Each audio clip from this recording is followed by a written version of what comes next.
Celmins, who's building a new house down in Beyond Living down at Victor Harbour. Judy, come and give us a raise about your house. I should just add that Judy ran a Sustainable House Day for 3 years. I actually met many of the people here. I think it was actually my very, very first year at Sustainable House Day was as a visitor, and I became totally committed and passionate about visiting. I think I visited John Smith's house and Peter Hermo's house in Bel Air, and from that moment on was determined that I was going to change my whole life. So I owe Sustainable House Day a lot, and thank you, Steve. So yes, I then got involved in the local committee and drove them all mad. I come from a marketing background, so I guess my drive is purely on, I want to educate people. I want everyone else to see the advantages us in this room know of living in an energy efficient home. And my personal opinion, I've spoken to many, many people about this, and the challenge we have is trying to convince mum and dad in suburbia who have got busy lives and limited budgets that they can make basic changes to their lifestyle and make it more comfortable and save money. So that's my drive, that's my passion. After working with the local committee for 3 years, I then became National Coordinator for Sustainable House Day, did that for 3 years, and I was pretty proud of our achievements during that time.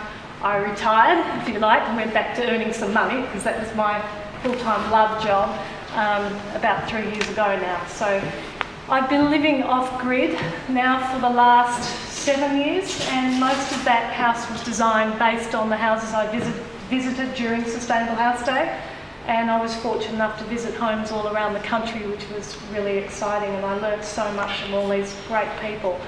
And it's funny though, when you're building it now, and I walk around the house and I go, oh, if only I could have done that better. Everyone does that. You learn from every experience, and that's what I want to share. So our next adventure, I've got a very tolerant husband who is patient to tolerate our next decision. So I went to him and I said, I want to build a demonstration house. What is missing in South Australia is somewhere people can go and talk to a homeowner rather than one day a year. Somewhere that they can go and find out how it really works. But more importantly, I want the data to be available to everybody 24/7. My big thing, when I've spoken to many media journalists over the years, and they all say to me, show me the data, Jude, where's the data? Well, the good news is that there's data now being collected. UniSA and Curtin and Deakin and all the rest of them are actually collecting data. But it seems to be top secret. No one can get their hands on this data. I've even spoken to a government department who apparently partly funded some of the Lockhill Park projects, as a good example, and they can't even get the data. So I don't know how we can convince people if we can't actually tell them how nice it is to live in this house. So the project we've come up with, I've been working now with Energy Aspect Living, who are builders. Some of you here may know them, they're ATA members, and I'm really excited about working with them because they're totally passionate and as mad as I am about this whole thing. So we are building at the Beyond development, as Steve mentioned, and I guess personal reasons as well, that we've fitted with our lifestyle as well, but also because I like the ethos and the whole structure of what's going on at Beyond, and I think that's an important part of it. So we are building it. Every aspect of the house will be monitored and reviewed and analysed through to costing, because I want to make this affordable. I want so that people can go, okay, to build this envelope, it's going to cost me this. Because that's the other thing that's missing, is I don't care what you fit it out with, that depends on your budget.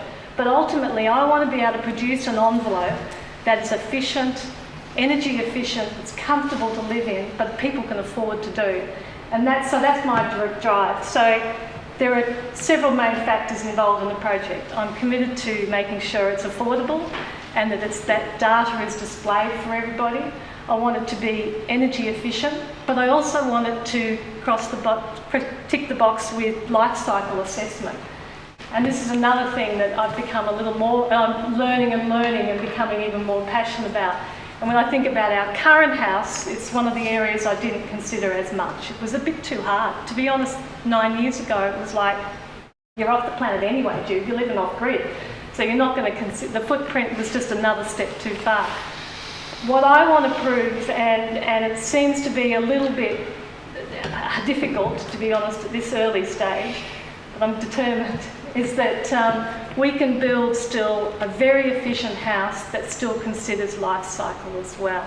So again, some people will tell me that you have to compromise the efficiency of the house to get life cycle, and please don't ask me too technically why, but because I'm not a designer and engineer, but I have spoken to the guy who heads up E-Tool, for any of you who are familiar with them. They do life cycle assessments, and he said, example, Josh Byrne from Gardening Australia, some of you may know, has just finished building a 10-star demonstration house. And his whole ethos about it was purely to be 10-star. He decided that the general public of Australia couldn't deal with any more than star ratings. And so he had quite a long and lengthy discussion with Alex from E-Tool, and they happen to be friends. And I've since spoken to Josh, by the way, who's going to support our project. But Josh's theory was that the general public can't cope with any more than the star rating. That's enough. I'd like to think we can evolve past that. I'd like to think that as people we can actually consider life cycle as well, and making local choices in product manufacturing and all sorts of transport, all sorts of implications. But I want to make it easy for people, so because it's a lot of work, as all of you guys would understand. Doing all this homework yourselves is a lot of work. So our project is called Eco Address. We will have on a website. At any time you'll be able to see what our indoor temperature will be, what our outdoor temperature will be, so you can clearly see how comfortable this house is to live in. You'll be able to see how much energy we've generated, how much energy we've used. We will try and monitor as many individual appliances as we can, water, the whole package, in the aim of so that people can be informed and educated. In addition, we will run basically a sustainable house day once a month. So we're open to the general public once a month. I'll run a blog, so just in case anyone gets remotely excited about reading it. Mainly so we can correlate the data, because we want to know what did I do in the house that day that maybe put the temperature up, or I used more power and stuff. So from a research perspective, we can do that. We hope to start building in, I was saying January, but I think Donna and Danny are more pushing it to February. So, but we're trying to get the plans sorted by the end of this month if we can, and don't even know the block of land yet. It hasn't even settled. So, but I'm pushing it.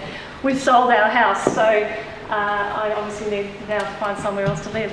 But on that, I have to say we were blown away by the amount of interest when selling an off-grid house. That's really excites me. The fact is that more and more people now are really genuinely interested in how they can live better, and that really excites me. And I think there's great potential for finally to get rid of some of the crap that we're building and build decently, and I'm hoping that we can be a very small part of influencing people's decisions. So anyway, that was a very, very brief summary.